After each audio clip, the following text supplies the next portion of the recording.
Full figure muyina maaso awo mbazira tone naye talubuze mu byaddeire yugi on TikTok si birungi n'akamu. Honorable Anita Amonga muyina maaso wano mugamba mutya mwasuze mutya kansubire muli bulungi ng'enkola yaffe mbasaba video eno mugimpere like era n'esaba gwe mukwano atanaba kusubscribinga wano ku Suvi News nti mukwano subscribinga era onyigene mu notification bell oleme kusubanga byonna byemba nteekayo. Omunange olunaku lw'ejjo Honorable Anita Amonga olunaku yatulaze ki ennyumba ye naye nga maama ennyumba amaaso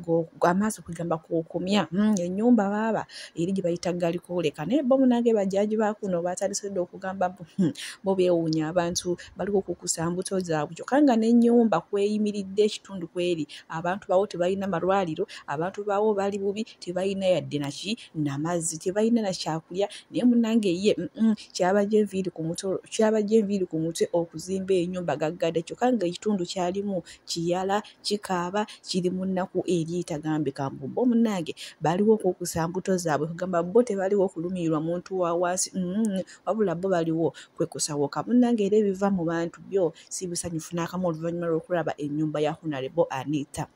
Ate bwe mba nkujja eyo bwenja okuvuza ebutereevu paka wa Full Figure ono munange avuddeyo nayogera akabenje ka Mbazira Tony munywanyi wa Suna Beni ab'ebinyanyayanya munange agambye jjukira guno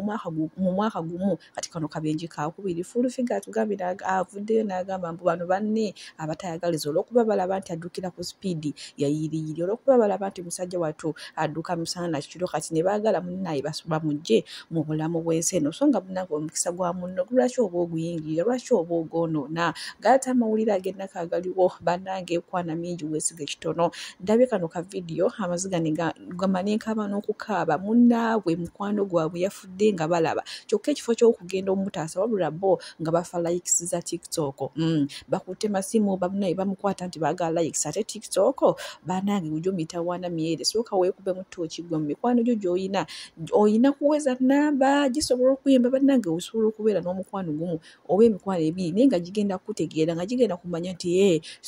Suvi News afunye obuzibu munnange nina okugwewa bino ewalungi ate okusinga w'obeera n'emikwano emingi nga tegirina kigikugasa just bujjuza namba mukiwulira bannaye kuba ono singa abadde alina gino emikwano nga gitegeera bambi teyalifudde naye olw'okuba emikwano gy'alina kwegamba simayina kumanya oba mitemu oba abadde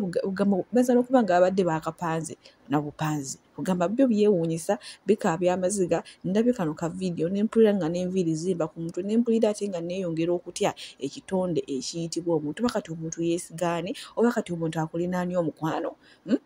omuntu bannange akulinaani omukwano so sooka weekube mu ttooki emikwano gy'oyina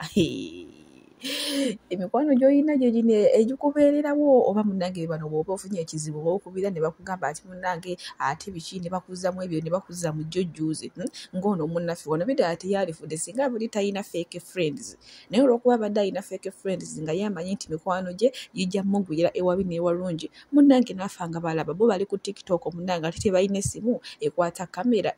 mukama Katonda wabula mukama akuwummuza mirembe bambi akusonyiwe na byonna ebyakusoba kuba bannange kyokka n'otamanyi ogaana okuyamba muno tomanya gwenkya kijjawuwo bannaye kale so tuyiga emitima egijamba naye wataba mukwano gwo guno ku nsi twatuddewa nga tulina okuyambagana kuba ffenna tuli mu kifaananyi kya mukama Katonda bwe mba nina obuzibu nyamba oba olina obuzibu nkuyambe kale mazima n'oleka muno n'ataaja kuba yataajizza bambi yagezizzaako nera kuba munnange amazzi agatalina wooneekwata ewatali kugamba nti oba oli ku muti ogamba onaakwata omuti munnange bw'atyo okutuusa we yafudde naye nga bo bano balaga tebalina abaali yonna tebalina na buzibu bwonna kale so munnange weekebere mu mikwano gy'oyina munnange oweza namba oweza bundi bandaba eti nina emikwano oba olina omukwano gumu ebiri nga gukugasa bannange ate g'amawulire agava ew'omu TikTok adeire yugi tegasanyusaamu n'akamu era nga munnange oluvannyuma lw'okuvayo n'atugamba nti mukyala we mu America naye munnange mukyala we mu Somalia era mwana yatoloka ku ssomero era ngenda baterako wano munnange Abasomaliya bavudde mu mbeera ssaawa zonna yeddeire yugi tumuteeke mu ssaala bamunoonya oluvannyuma lw'okukozesa omwana waabwe eyali asoma yali asoma kyokka bannange namuteeka ku live amukyusa ensingo ye namulaga obukambwe kati munnange Abasomaliya balina wano maaso nga bavudde mu mbeera bagamba era ddeire UG bakunoonya Ssaabawozo nakambateereko ka video namwe mbyerabire yarkanaad u jeedaan oo Soomaalida u geystay jaa'ifa aad iyo aad u weyn jaa'ifadaasi oo kaliftay 24 saac la soo dhaafay social mediaha Afrikaanta ama dadka dubka madow in la wadwado yarkan aad u jeedaan totaliba waxa uu qabtaa habeenkii ayuu live soo galaa oo uu akhriyaa quraanka kariimka maalinkiina waxa uu dadka la wadaagaa nolosha rasmiga ah ee dalka Uganda ee uu ku nool yahay lagaga nool yahay magaciisa waxa la dhahaa Daily Uganda ama waxa uu ku soo galaa TikTok Daily Uganda maalmihii ugu dambeysay ninkani social media isaga ayaa gelgeliyay kadib markii isagoo diif ay ka muuqato ay u timiday gabadh dalka Mareykanka ka timiday oo dubcad gabadhaasi oo jeclaatay ninkan iyo iimaanka ku jira ama quraanka uu akhriyo iyo talentiga uu leeyahay isku garab wado noloshii rasmiga ahayd ee normaalka ahayd iyo xaqii diintaba sida uu isku garab wado gabadh ka heshay oo uga timiday dalka Mareykanka ayaa ugu tagtay dalka Uganda kadibna arrintaasi ayaa keentay in social media aad loogu wadwado haddaba jaa'ifada saa weyn ee Soomaalida uu geystay yarkani maxay tahay mar uu live ku jira ayaa waxa uu ka hadlayay gabadhiisa iyo xaaladaheeda kadibna dad fara badan ayaa waxa ay soo qoreen buuri gabadhani Soomaaliyeed ayay u egtay isagoo waliba la xameynaya oo hees ka dhigaya waxa uu gabadhu Soomaaliyeed bay u egtay soo uma jeedaan iyo wax noocaas kadibna gabadhiisa ayaa hadal tiri ama gabadha uu qabo waxa uu yiri Soomaalidu markay Carabta la joogaan waxay iska dhigaan Carab inay yihiin Yurubiyaanka markay la joogaan waxay iska dhigaan inay Yurubiyan yihiin weligii ma arag Soomaali ku faanay Yurubiyan ya xameelaha laga soo marin weeyaan Soomaalida markay Yurubiyaanka la joogaan waxay iska dhigaan inay Yurubiyan yihiin idinku way la daawada horta clipkan yar She is Somali, don't you see? She looks like Somali. Do I look Somali? A lot of people, yeah, say I look Somali. You know what's funny? Somalian, they don't call themselves Africans.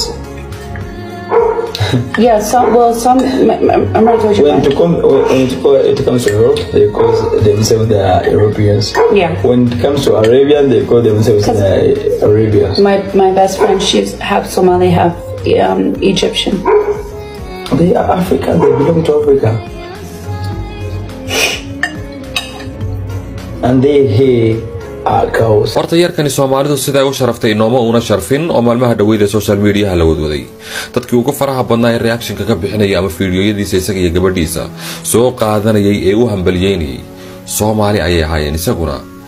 propagandaha noocan ayuu naga sheegayaa inay Soomaalidu ayba tiraadaba Yurubiyan baan nahay laakiin mid xigmad leh ayaa waxa ay tahay ee fiidiyogan ku dhex jirta qofka aqli u saaxiibkiina uu ka dhex qaadanayo dunida qof xijaaban oo gabadha oo qurux badan hadii la arko waxa ugu horeeya dadka niyadooda ku soo dhacay waa Soomaali taas ayaana ta xigmada isagu Soomaali wax ka sheegayo islaha laakiin mid xigmada ee fiidiyogan ku jirta aniguna